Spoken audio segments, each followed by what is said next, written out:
মানে তার কোনো সার্টিফিকেটই নেই, কিন্তু সে জাপানে আসতে পারছে। আসসালামু আলাইকুম।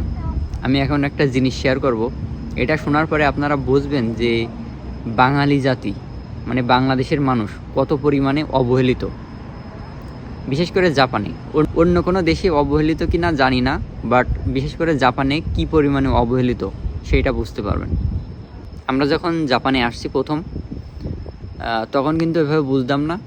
তো কিছুদিন পরে আমাদের যারা ফ্রেন্ড আছে, মঙ্গোলিয়ান, ভিয়েতনামি, চাইনিজ, মায়ানমার, তারপরে আপনার নেপাল, তো তাদের কাছে জিজ্ঞাসা করতাম যে তোমার কোন লেভেলের সার্টিফিকেট আছে, মানে জেএলপিটির। তো কেউ বলতো যে আমার জেএলপিটি N5 আছে, N4 আছে। আবার কেউ বলতো যে আমার কোনো সার্টিফিকেটই নেই। মানে তার কোনো সার্টিফিকেটই নেই, কিন্তু সে জাপানে আসতে পারছে।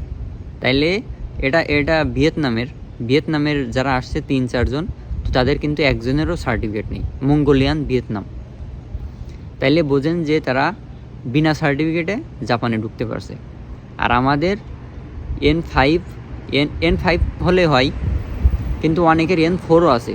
তো N4 থাকা সত্ত্বেও অনেকের হলো সিইও রিজেক্ট হয়েছে, আবার আসতেই দেয় না, এমন একটা অবস্থা। আরেকটা জিনিস, জাপানে আসার পরে আমি এটা দেখে জাস্ট অবাক হয়েছি। মায়ানমারে কিন্তু আমরা ওইভাবে ধরি না যে মায়ানমার তো এখন যুদ্ধ চলতেছে, ভালো দেশ না। তো তারা কি করে, মায়ানমারের স্টুডেন্টরা কি করে, আপনার তাদের দেশ থেকে কিন্তু N4টা শেষ করে আসে, আবার বেশিরভাগ N3 শেষ করে আসে। আমি দেখেছি বিষয়টা, যে মায়ানমারের যত স্টুডেন্টরা আসে বেশিরভাগই N4 N3 শেষ করে আসার চেষ্টা করে। আর আরেকটা জিনিস দেখলাম, এই যে ভিয়েতনামি, চাইনিজ, মঙ্গোলিয়ান, এদের কিন্তু জাপানে ঢোকা একেবারে ইজি, কারণ তাদের সার্টিফিকেট লাগে না। বিনা সার্টিফিকেটে তারা কিন্তু চলে আসে। বাংলাদেশে যেরকম এজেন্সি আছে, তো তাদের দেশেও হয়তো এরকম এজেন্সি আছে। তো এজেন্সির মাধ্যমে কিছু ল্যাঙ্গুয়েজ শেখার পরে কিন্তু তারা জাপানে চলে আসে, দেন পরীক্ষা দেয় একটার পরে একটা। যেহেতু তাদের সার্টিফিকেট নেই, এই জায়গায় আসার পরে তারা কিন্তু N4 বা N3-র জন্য আবেদন করে। তো আমাদের ক্লাসে মঙ্গোলিয়ান 2 জন আছে, মঙ্গোলিয়ান।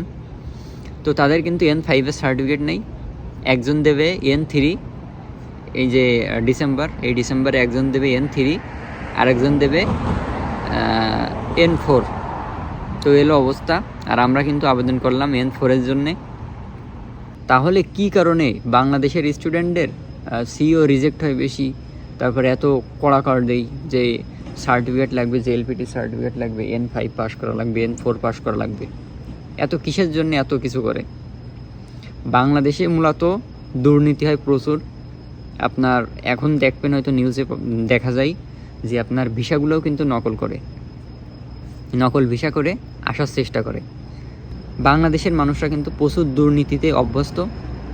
সেই কারণেই কিন্তু মূলত এইগুলা নিয়ম করা, যে সার্টিফিকেট ছাড়া আসতে পারবে না। আরও অনেক নিয়ম আছে, ব্যাংক স্টেটমেন্ট দেখানো লাগে।